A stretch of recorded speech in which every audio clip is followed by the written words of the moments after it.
Bienvenidos, esto es Taza de Tinta, un podcast de literatura y conversaciones sin tapujos al vapor de una buena taza de café. Así que preparen su bebida favorita y comencemos. Hola, ¿cómo están? Bienvenidos a todos a este nuevo capítulo de Taza de Tinta, un podcast para hablar de libros entre amigos.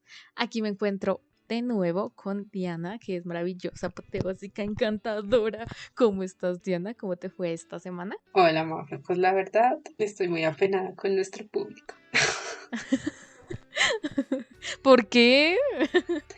Nuestros oyentes deben estar demasiado confundidos. No, nada raro está pasando. Pues no viste el título de este podcast. La pista del capítulo no tenía ningún sentido. ¿Quién dijo? ¿Cómo así? ¿No se llama Lorca Chekhov? Ay, Dios, bueno, solo queremos decirlos. No les mentimos Obvios. con intención. Obvios. Sí, fue sin culpa. O sea, verdad, solo queremos decirles que el libro que íbamos a hablar de Chekhov era Plátano. Sí, no conectamos con el libro, no se nos dio, lo intentamos leer. Pero pues no pudimos con él, lo intentamos un montón, pero no era momento de Chekhov en nuestras vidas. Leíamos, no avanzábamos, investigábamos y hacíamos de todo, de verdad hicimos nuestro mayor esfuerzo, pero no pudimos. Hemos leído antes a Chekhov, sabemos que es un escritor muy genial, que sus cuentos son maravillosos, pero esta obra de teatro no nos llegó. Al cocoro. Quizás a la próxima intentemos mejor con un cuento. Sí. Otra obra de teatro. Así que nos fuimos con otra obra de teatro y como el título del capítulo lo dirá probablemente, vamos a leer Bodas de Sangre. Entonces vamos a lo que nos compete, hablar de la obra, pero como siempre primero vamos a hacer un contexto sobre este asombroso escritor.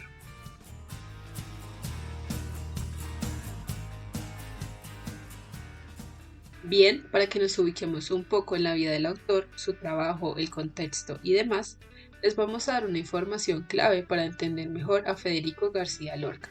Ya si les llama la atención, queda en sus manos preguntarle al señor Google o si son de la vieja escuela, buscar en la biblioteca más cercana. Comencemos. Federico García Lorca nació en Puente Vaqueros, España, el 5 de junio de 1898. En 1915 comenzó a estudiar Derecho y Filosofía y Letras en la Universidad de Granada. En 1919 se mudó a Madrid a la residencia de estudiantes. Esta residencia fue creada con el objetivo de ser un complemento a la universidad. Y era un lugar muy importante en un sentido académico, y ahí coincidieron muchos artistas como Luis Buñuel, Salvador Dalí, Jorge Guillén, Juan Ramón Jiménez y muchos otros. Esto era algo así como ahora lo que conocemos el medio universitario, que hacían conferencias, laboratorios, talleres, pero pues para esa época era algo muy innovador. Sí, y fue precisamente a esas conexiones que hizo en esos espacios universitarios que pudo sacar su primera obra de teatro en 1920, la cual se llamaba El maleficio de la mariposa. Esta obra de teatro hablaba sobre el amor imposible entre una mariposa y una cucaracha. Es como una historia un poco rara, pero desgraciadamente esta obra no fue un gran éxito, y también se entiende un poco el que esté hablando de amores imposibles porque por entonces tuvo una especie de crisis de identidad sexual que lo llevaría a considerar que el amor era una experiencia angustiosa y frustrante. Sin embargo, esta no fue su última conexión con el teatro. De hecho, en 1931 fundó el grupo teatral universitario La Barraca, en donde acerca a las personas al teatro del siglo de oro. Esta participación en La Barraca era muy importante para García Lorca, ya que él consideraba que el teatro debía recuperar sus fuerzas volviendo al pueblo, y que precisamente el teatro, la expresión artística, dramática, era un excelente medio para la regeneración de la sociedad. Esta relación con el teatro del siglo de oro es muy importante porque García Lorca perteneció a la generación del 27. Esta generación era un grupo de artistas que tenía la intención de encontrar una identidad para España. Recordemos que en ese momento España pues ya estaba en la decadencia total, ya no era este gran imperio con un montón de colonias como lo fue en el siglo de oro precisamente, sino que ya estaba en la decadencia, ya habían otras potencias como Inglaterra, Francia, y entonces ellos tratan de encontrar una identidad para España pero van en contra de lo que es el partido político dominante de ese momento. Entonces hablan de temas tabús como la homosexualidad, hacen críticas a los políticos y son muy abiertos hacia esto. Además, el nombre Generación del 27 lo eligieron en conmemoración a los 300 años del fallecido poeta Luis de Góngora, que pues fue una figura extremadamente importante en el siglo de oro. Así, y pequeño spoiler, dato a tener en cuenta, el siglo de oro va a ser muy, muy, muy importante para lo que vamos a hablar más adelante, entonces tengan este dato en cuenta. También, volviendo un poco al tema de la generación del 27, hay que recordar que García Lorca vivió en un momento que fue sumamente convulsionado para España, ya que la Guerra Civil Española se vivió de 1936 a 1939 más o menos, y la Segunda República se instauró por 1931 si no me equivoco. Quizás alguien que tenga mejor como en mente las fechas me puede corregir, pero creo que fue más o menos en esa fecha. Y García Lorca era abiertamente homosexual, de hecho tiene una obra de teatro que se llama El Público, en donde él analiza las limitaciones del ser humano y precisamente allí se expone sin ningún tipo de tapujos, hablando sobre su homosexualidad y proclamando el carácter libre del amor, lo cual pues a mí me parece bastante interesante, además de que obviamente muestra mucho como este espíritu revolucionario de la generación del 27 también demuestra ese espíritu revolucionario y como luchador de García Lorca, ese espíritu que siempre buscó apelar a los más débiles. De hecho, él tenía como una particular capacidad de conectar con personas que sufrían discriminación, probablemente también por la experiencia que él tenía al ser homosexual. Entonces, por ejemplo, cuando estuvo en Nueva York, conectó mucho con la situación que vivían las comunidades afroamericanas. Y cuando estaba en Granada, llegó a indignarse por la marginación de la que eran víctimas los gitanos. De hecho, tiene un libro de poesía que se llama El Romancero Gitano, en donde toma como todas estas expresiones de la realidad cultural tan diversa que se vive en España. Ahí también es importante mencionar que precisamente con esto de la multiculturalidad, él defendía mucho que España pues era una región multicultural. Tenían a los gitanos, como mencionabas, a los judíos, a los moros, pero pues los altos bandos de España, por decirlo así, pues siempre era una guerra constante contra este tipo de culturas. Y lo que hace Lorca es rescatar todo esto y ver cómo todo se ha fusionado para pues crear lo que es realmente España. Y eso se va a ver muchísimo en sus obras, pero volviendo un poco más a la obra que vamos a apelar el día de hoy, Bodas de Sangre, él hace un viaje a Argentina en donde crece su popularidad, ya que allí hace un estreno de Bodas de Sangre y de hecho llega a ser sumamente reconocido hasta el punto que la gente lo paraba en la calle para hablarle de la obra. Luego va a volver a Granada y es en este momento cuando él es detenido y fusilado precisamente por estas ideas liberales y por defender pues su estilo de vida, sus ideologías. Y eso que él nunca fue realmente como un actor político. No. Mencionaban mucho como haz parte del grupo y no sé qué, pero pues él no, él todo lo hacía desde su arte. No, de hecho, García Lorca estaba en contra de la idea de politizar el arte, no que el arte no pudiera hablar de política o este tipo de cosas, porque precisamente siempre buscó con su arte incomodar y hablar de temas tabú como lo político, lo sexual, pero no buscaba que el arte fuera un medio de politizar a la sociedad. Y ya para terminar, como dato interesante sobre el libro que vamos a leer hoy, se dice que Bodas de Sangre está inspirada en una noticia del diario ABC. El titular es Crimen desarrollado en circunstancias misteriosas. Esta noticia es del 25 de julio de 1928. Si bien la noticia pudo haber llegado a inspirar a García Lorca, quién sabe, creo que es una especulación, creo que realmente no existe como una seguridad de que esa noticia inspiró a Lorca, pero es indudable que sí hay cierta similitud. Entonces, por ejemplo, la noticia es más o menos esta situación. Sucedió en Almería, la pareja estaba a punto de celebrar su boda cuando la novia desapareció, simplemente nunca llegó al lugar, nunca se presentó, los invitados se marcharon y a unos 8 kilómetros del lugar se encontró el cadáver de un hombre. Este hombre era el primo de la novia, con quien ella precisamente se había escapado para vivir su amor, y en ese momento de escape el hermano del novio, es decir, el cuñado de la muchacha, los encuentra. El hombre va bebido y al sentir que su familia ha sido humillada, le da 3 disparos al amante, dando muerte al primo de la novia. Esto, digamos que es un poco parecido a lo que sucede en Bodas de Sangre. Sin embargo, también tiene grandes diferencias, sobre todo en el uso de los personajes que va a dar García Lorca, pero eso es algo que vamos a ver más adelante.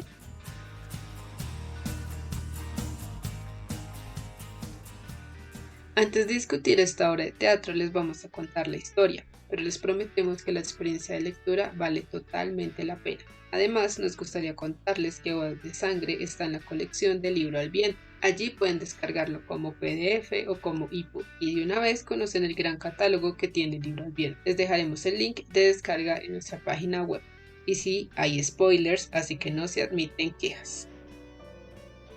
Bodas de Sangre nos cuenta la trágica historia de una joven pareja próxima a contraer nupcias, pero la felicidad de la pareja se verá truncada por el exnovio de la protagonista, Leonardo, quien no cesa en sus intentos de acercarse a la jovencita. Si bien ella lo rechaza constantemente, terminará cediendo a la pasión que siente en su corazón, lo que les llevará a huir de la boda. El novio, al descubrir la traición y humillación de la que ha sido objeto, perseguirá a los amantes buscando dar muerte a Leonardo. Sin embargo, ambos hombres encontrarán la muerte por la navaja de su enemigo y el infructuoso amor de la joven novia.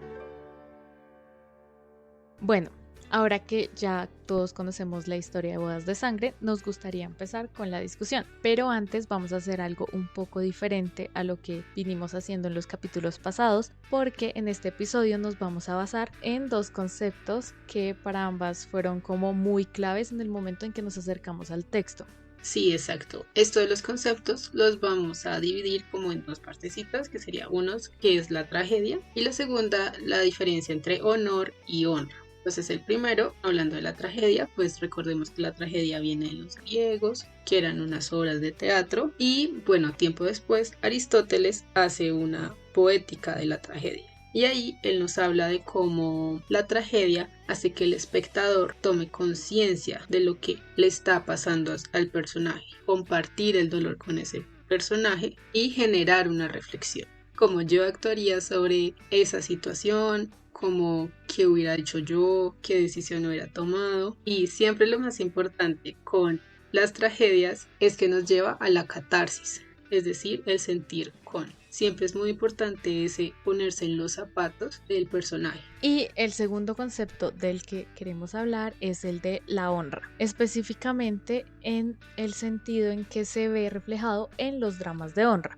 Los dramas de honra son creados por el poeta del siglo de oro, Lope de Vega. Recordemos que Federico, como se mencionó en el contexto, es un escritor de la generación del 27, uno de los más importantes, llegando incluso a ser como uno de sus mayores exponentes. Y la generación del 27 lo que buscaba hacer era unir elementos del siglo de oro de esta tradición con elementos más modernos. Uno de esos elementos del siglo de oro, que es la insignia de Lope de Vega, que es lo más importante para él y su teatro, es los dramas de honra. Aquí es donde la honra tiene un papel protagónico, porque no se trata del honor en tanto que es una característica o que es un concepto en sí mismo, sino que la honra es algo que poseen los personajes y que se ve afectada por la opinión del otro. Además, este es un concepto que va creciendo dentro de la sociedad española, no es algo que se vea en otras partes de Europa, y por eso es muy importante del teatro español los dramas de honra y cómo se desarrollan y cómo se conectan con la vida de las personas. Los dramas de honra toman fuerza en España no solo como un concepto o como una forma de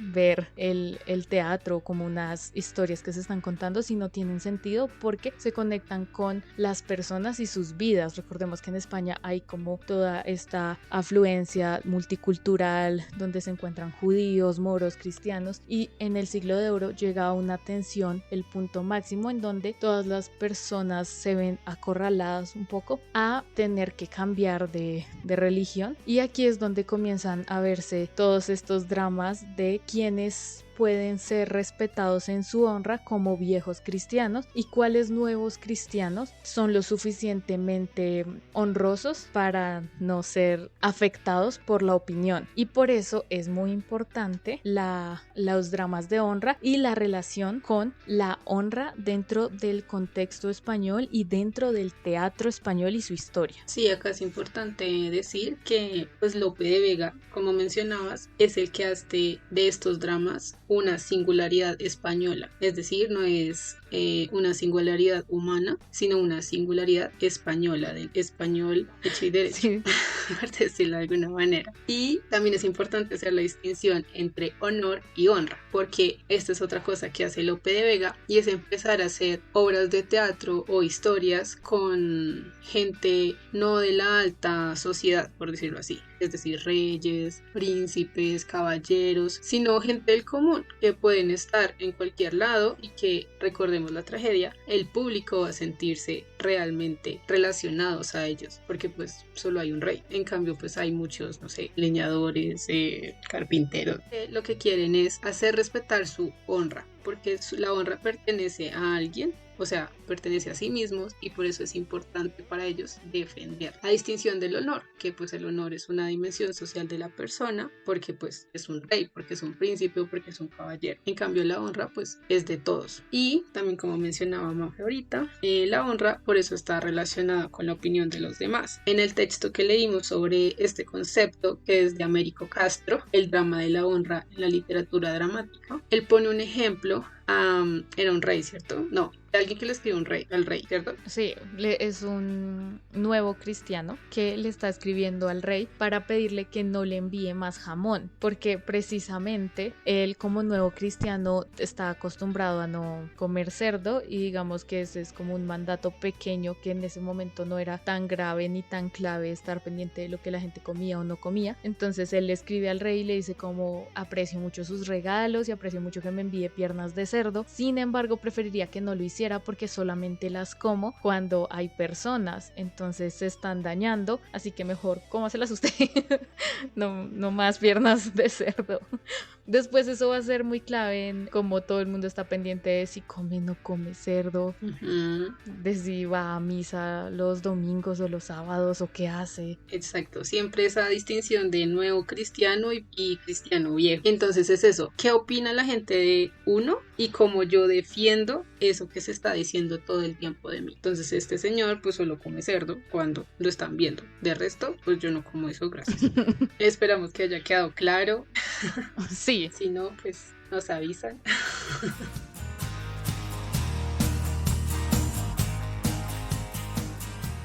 Ahora vamos a ver cómo esos conceptos se manejan dentro de la particular obra de Lorca. Bueno, recordemos que Bodas de Sangre se titula Bodas de Sangre, tragedia en 3 actos y 7 cuadros. Entonces Lorca nos hace una pues relación así directa con la tragedia, y pues leyendo la historia sabemos que la tragedia aquí es como esta señora, que es la mamá del novio, pues pierde toda su descendencia, pierde a su esposo, pierde a sus 2 hijos, y todo el tiempo pues esto sobre la sangre y lo pendejos que son los hombres, porque solo piensan en defenderse con cuchillos y navajas. Sí, pero también algo que me parece interesante de esa parte de la tragedia y que siento que viene un poco de lo griego es la forma en que la tragedia es presentada como una especie de destino. Digamos que en las tragedias griegas esta figura del destino era más como el oráculo, que por ejemplo en Edipo es la figura del oráculo que le dice al padre: tu hijo te va a a matar, entonces tienes que deshacerte de él, y Edipo está condenado a casarse con su madre,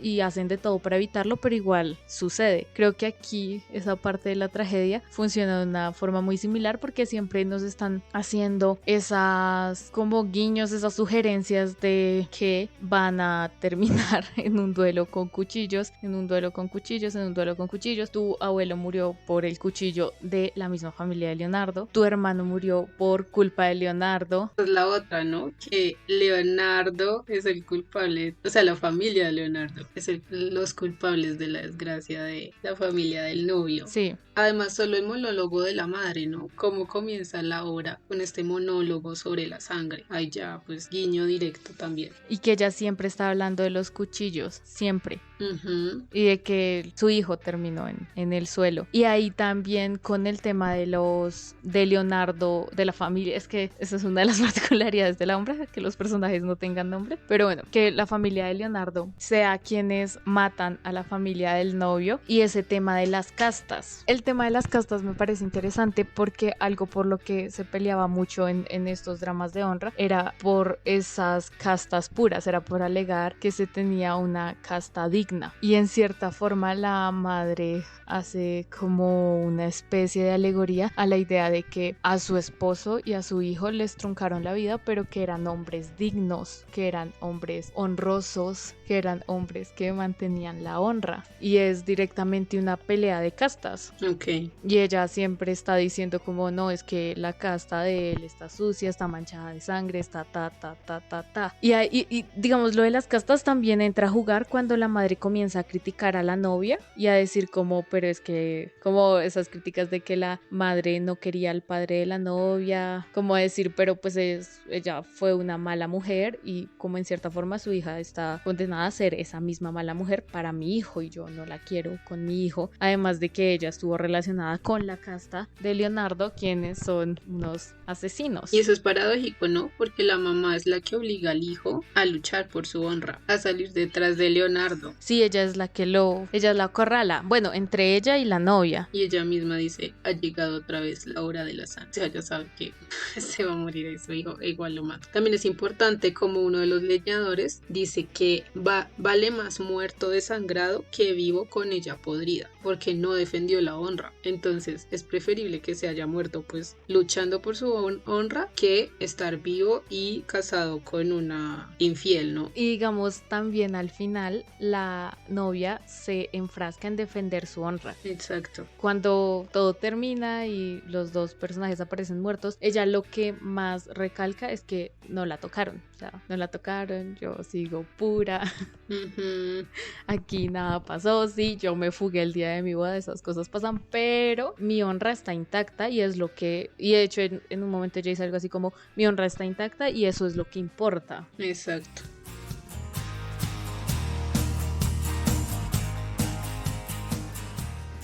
Pero pues digamos algo que a mí me llamó mucho la atención de esta parte de la honra y demás, es que en esencia la obra de Bodas de Sangre a mí me parece que es una historia sobre la pasión y cómo la pasión los va a consumir hasta la muerte. Claro, porque es que la novia siempre está, yo no quiero ser esposa, yo quiero porque nací mujer, sí, como toda esta dualidad de sí, yo por ser mujer tengo que seguir todas estas cosas, si fuera hombre podría hacer todas estas otras. Sí, y aún así, ahí, bueno, esto ya es, digamos, interpretación mía a la hora de leer, y en parte apoyada por un texto que leí que se llama El sacrificio de la hombría en Bodas de Sangre, hecho por Carlos Feal, en donde una de las muchas cosas que dice en el texto es que Lorca le da una especie de vuelta a los papeles del hombre y la mujer en esta obra, o sea, como que los roles están invertidos, y eso fue algo que me pareció muy interesante, porque cuando yo empecé a leer el texto, yo sí noté eso, pero hice algo que odio, pero lo hice inconscientemente, y es que a mí me pareció que era normal, o sea, lo empecé a juzgar con, digamos, la óptica de la época en la que estoy viviendo, o sea, yo lo leí y yo dije, no, pues normal, ella trabaja, no, pues normal, la mamá está diciendo que el hijo es virgen,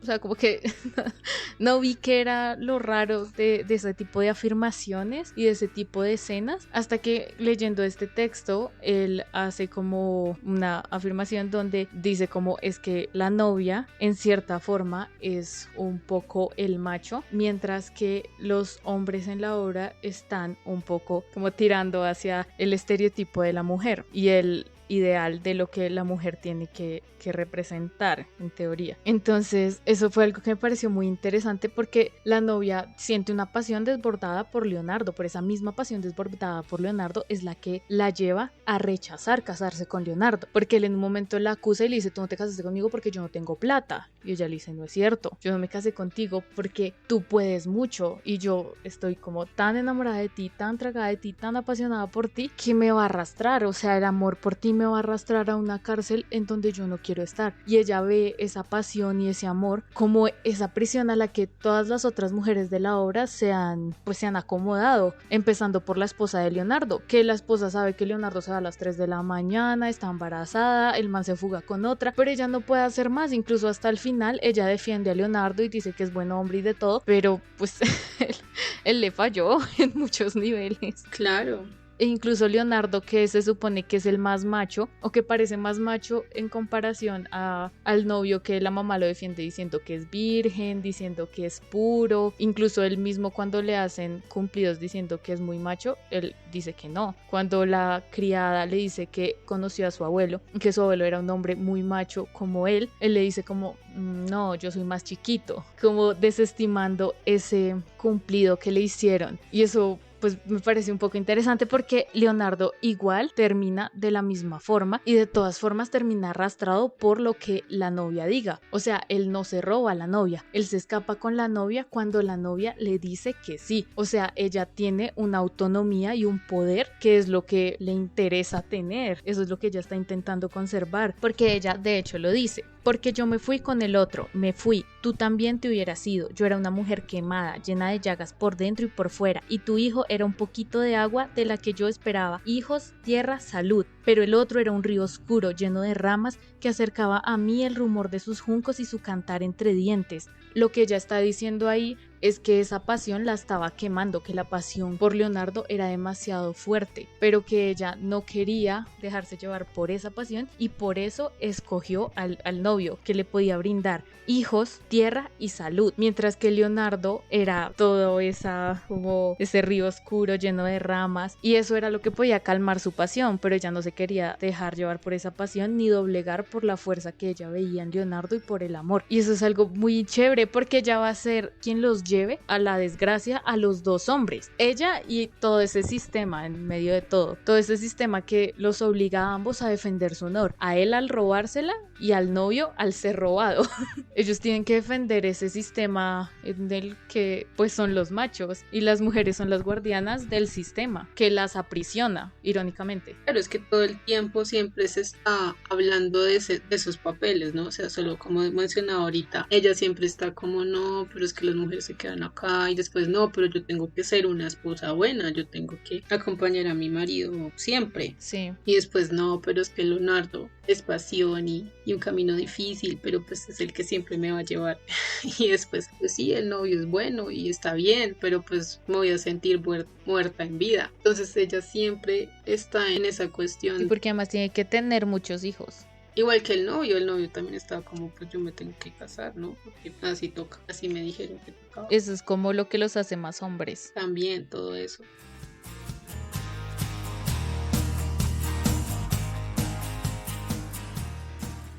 Precisamente ellas son como las guardianas de ese sistema que las aprisiona y ellas son las que están llevando a los hombres al límite. Y de hecho la madre le dice al novio que ella, tu mujer, no puede disgustarse, pero que sienta que tú eres el macho, el amo, el que mandas. Así aprendí de tu padre. Pero el esposo de ella murió joven, así que ya por mucho tiempo como que fue quien llevó las riendas de la casa. Claro, es que la mamá siempre está como de acuerdo con la novia, pero pues no, ella no puede seguir eso, hay otras reglas que ellas son las que ella debe, lo que tú dices, la que ella debe no dejar que mueran, por decirlo de alguna manera. Mientras que la novia sí, pues todo el tiempo muestra esa inconformidad hacia los papeles que se supone cada uno de ellos debe seguir. Y también la mujer de Leonardo es tanta su conformidad con el papel que le toca o está tan resignada al papel que le toca que incluso cuando él muere, la forma en que lo elogia es por su don Juanía o por ese estar siempre detrás de las mujeres, aunque igual no son las mujeres, es solamente la novia la que realmente le interesa. Pero aún así, ella lo defiende por eso, a pesar de que la dejó. Y a pesar de eso, ella lo defiende, porque es como tiene que guardarle lealtad de todas formas, porque eso es parte como de su papel y de su honra. De ser esposa. Uh-huh.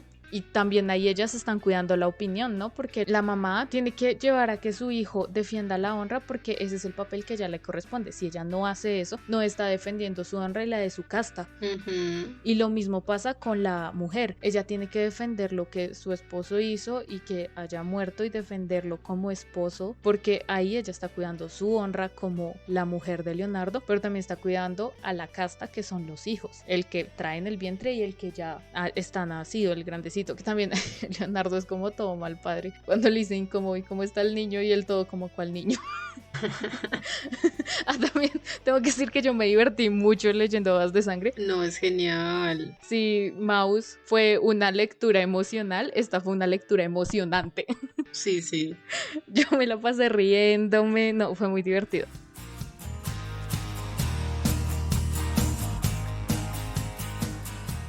Bueno, algo que a mí me gustó mucho desde pues, que empecé a leer la obra fue el manejo que tiene Lorca de la naturaleza. Siempre está en concordancia con lo que sucede con los personajes. Sí. También me pareció interesante que la novia siempre estaba como en un jardín llena de flores, pero todo esto se contrarrestaba con el terreno infértil del padre, ¿no? Recordemos que ellos vivían como al lado de un lugar súper infértil, re lejos de todo, que la madre se queja que porque vive tan lejos. Y eso me dio mucha risa porque literal era como, ellos hablaban como de un viaje de 4 horas o algo así. Y literal fueron a decir hola y se devolvieron. Y ya estaba ahí de qué les pasa. Sí. Solo para eso hicieron severo viaje. No mamen, así no se puede. Es parte del cortejo. Pero sí es puros protocolos, o sea... Sí, que igual también eso contrarresta un poco con las escenas de Leonardo yéndose en medio de la noche con el caballo a las 3 de la mañana y la novia esperándolo. Es como... Claro, exacto. La pasión. Como la forma rápida, el salvaje caballo, exacto. Y el otro llega en carrito, o bueno, en coche. Sí, y el otro todo pulcro llegando con el del brazo de la mamá. Sí. Y el otro en caballo, casado. Qué desastre. La pasión en 4 patas. Pero además, precisamente algo que, yo soy fan de la simbología. Yo soy fan de ver simbología por todos lados. Simbología. Y me gusta creer que aquí hay mucha simbología y que precisamente ese terreno infértil es el terreno infértil del amor. Pues claro. Porque eso es, eso es como que eso muestra esa infertilidad de ese amor que va a terminar en tragedia, y además porque ese terreno del amor infértil es infértil desde la madre de la novia, quien además ya está muerta, pero siempre se dice que ella no amaba a su esposo, entonces pues siempre fue un terreno infértil y por eso los terrenos del padre son infértiles, mientras que los terrenos de la madre son fértiles porque ella aún le tiene como cuidado, respeto, amor a su esposo. Pero además hay un momento en el que ella habla sobre cómo esas tierras han sido cultivadas básicamente por la sangre de su esposo y de su hijo. Y digamos que como que la tierra es esa madre tierra que ha tenido que ver correr sangre, y al mismo tiempo la flor, como así como dato curioso, durante la obra hay muchas flores y yo estoy segura de que cada una de esas flores tiene una simbología. Sí, yo estoy segura. No tengo pruebas, pero tampoco tengo dudas. Claro, no, y que siempre aparecen en momentos importantísimos. Digamos, solo la rosa. Uh-huh. Cuando hay pasión hay rosas. O sea, está en una parte hay una colcha de rosas. Uh-huh. Sí. ¿Qué más podría significar eso que no sea la pasión? Por ejemplo, el árbol que planta el padre del novio es el Júpiter, uh-huh, que es el padre de todo en la mitología romana. Y al mismo tiempo la mamá dice como que plantó muchos, pero terminaron muriendo. como el padre. O sea, para mí todo eso está lleno de simbología, y si alguien conoce como textos que hable sobre el significado de las plantas y más específicamente en bodas de sangre, a mí la verdad me interesaría que nos lo pasaran, nos lo dejaran, porque yo quiero saber más del tema.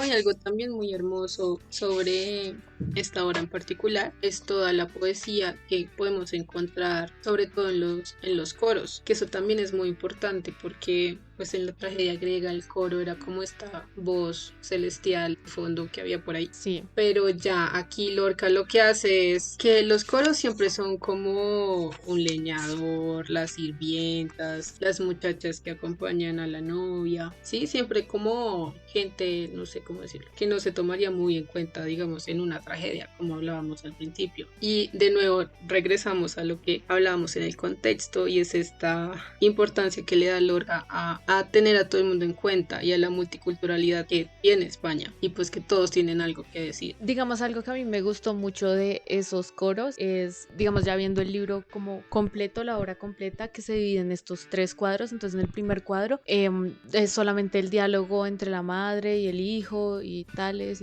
y la visita, y es como un diálogo constante. En el segundo cuadro lo principal son los diálogos, y vemos de fondo como casi una decoración del paisaje al coro de muchachas que va cantando sobre las flores.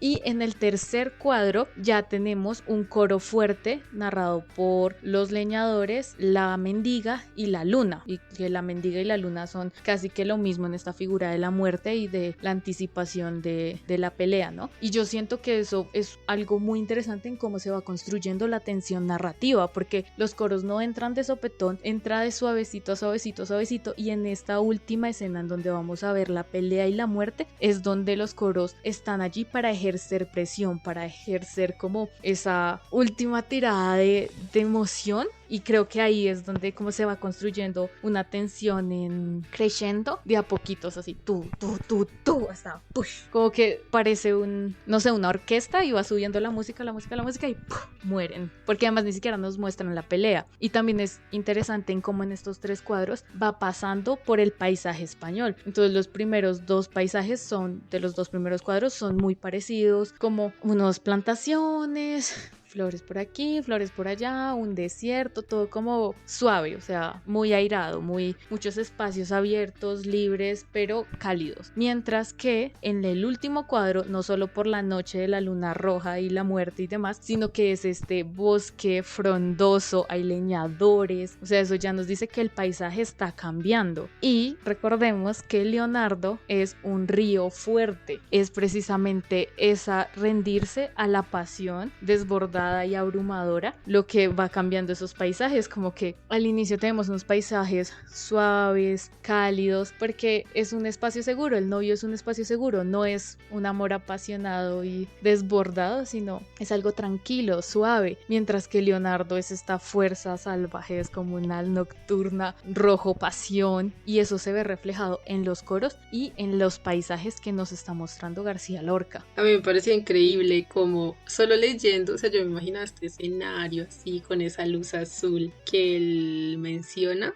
y pues este camino literal hacia la muerte, que pues claramente la médica es la muerte, y ella lo va llevando a su destino. Y o sea, me parecía increíble cómo este hombre puede escribir de esta manera para yo poderme hacer esa imagen mental de sí, quiero ver esto en escena, por favor. Además como que uno va viendo la transformación, ¿no? Como que la mendiga poco a poco más y más se va convirtiendo en la muerte, y como ella le hace esos pequeños guiños de ay, te verías muy bien sobre tus espaldas tan anchas, retosar sobre ellas por el resto de tu vida. Y además esa es otra figura, tragedia, ¿no? Esta figura de la mendiga, que es como la que te da las pistas, te lleva a donde debes ir, que terminan siendo como dioses disfrazados, alguien muy importante disfrazado de mendigo para pasar desapercibido. Sí.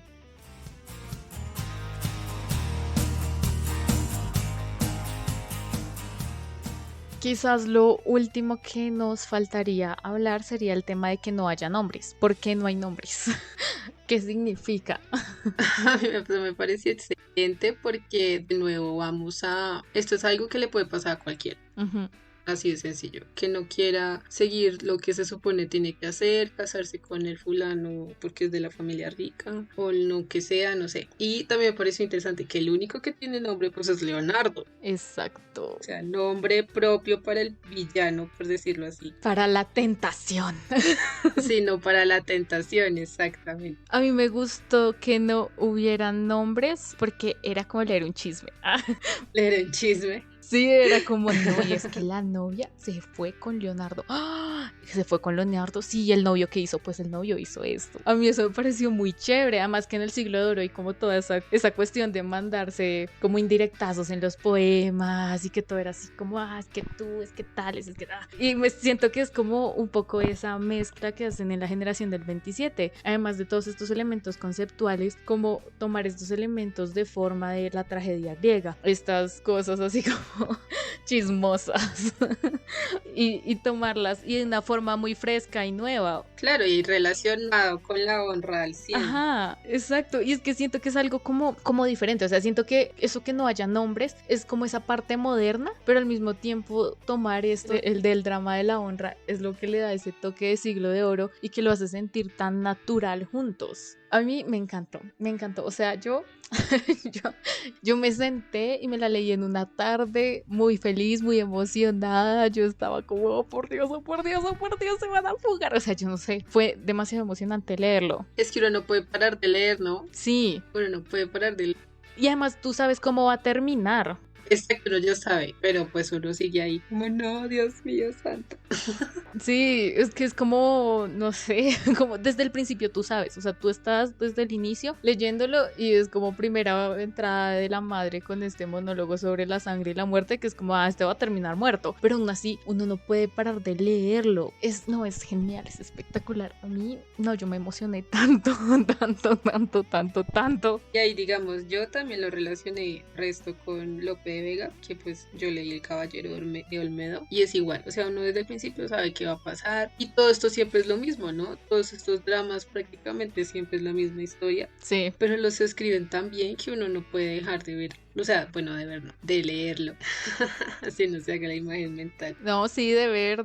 Yo sí tenía muchas imágenes mentales, así no hubieran descripciones, eso es lo más increíble, no hay descripciones. Es que era increíble, solo los poemas, las cancioncillas, no, o sea... No, yo realmente me podía imaginar al novio sobre el caballo bajo esa luz roja persiguiendo a la pareja desesperado en medio del bosque. No, es que tiene un poder visual que es impresionante para algo que ni siquiera tiene descripciones. O sea, me explotó el cerebro. Es maravilloso. O sea, además nunca había visto tantos albures juntos para hablar de sexo.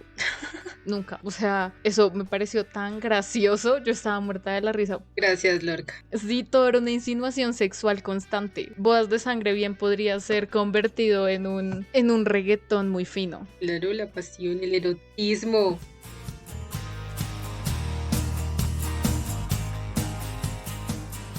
Habiendo discutido el texto, ¿con qué parte te quedas de Bodas de Sangre? Que es como lo que te llevas. No, pues tienen que leerse Bodas de Sangre, o sea, es una lectura obligatoria, yo creo. Es súper corto, se lo leen en una tarde y solo quiero decir que amé el final, que es importancia de lo que puede causar un cuchillito. Te quedan dos hombres con los labios amarillos. Ya, lo dice todo. Me encanta. Y ahí uno queda como en modo, ¿y ahora qué haré con mi vida? Después de Bodas de Sangre, ya nada queda. Ahora tengo que ir a verla en un teatro de verdad. Yo, para finalizar, con lo que me quedo es con los albures. No es cierto. No es cierto. Sigo esperando que alguien le haga el reggaetón a Lorca, pero no me quedo con los albures. Me gustaría, pero no.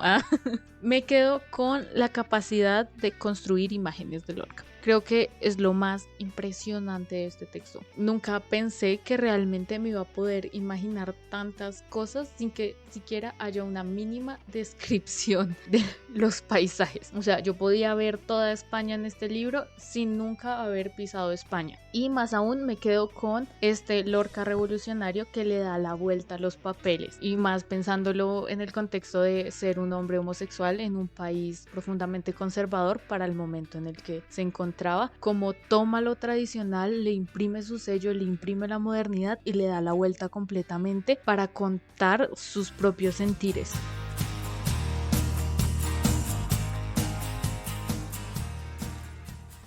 Eso fue todo por el capítulo de hoy. Esperamos que lo hayan disfrutado y que estén listos para el capítulo de la próxima semana. De todas formas, les vamos a dejar una pequeña pista y esta vez les prometemos que no haremos cambios.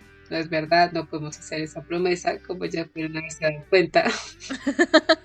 Así que la pista es: ¿en qué libro se basa una película súper famosa de 1970? Hagan sus apuestas, los estaremos leyendo. Y por supuesto pueden dejar sus comentarios aquí o en nuestras redes sociales, en donde pueden encontrarnos como Taza de Tinta _piso podcast en Instagram, Facebook y Twitter. Y pues estamos intentando o esperamos que para este momento ya esté disponible en nuestra página web, en donde estaremos haciendo un par de cositas tipo blog, pero no sabemos. Así que estén pendientes de nuestras redes sociales, por favor. Se los pedimos, se los suplicamos. Este es un espacio pensado para compartir y abrir la conversación, así que compártanlo y recuerden, como dijo Anne Morrow Lindbergh, la buena comunicación es tan estimulante como el café negro, e igual de difícil de olvidar al dormir. Recuerden que esto fue Taza de Tinta, la obra de teatro de la discusión fue Bodas de Sangre de Federico García Lorca. Escucharon a sus podcasters favoritas, Mafe Escobar y Diana Ardila, y que el guión fue realizado por las mismas. La edición fue realizada por su servidora y que la musicalización fue posible gracias a Jason Shaw. Sin nada más que agregar, ¡adiós!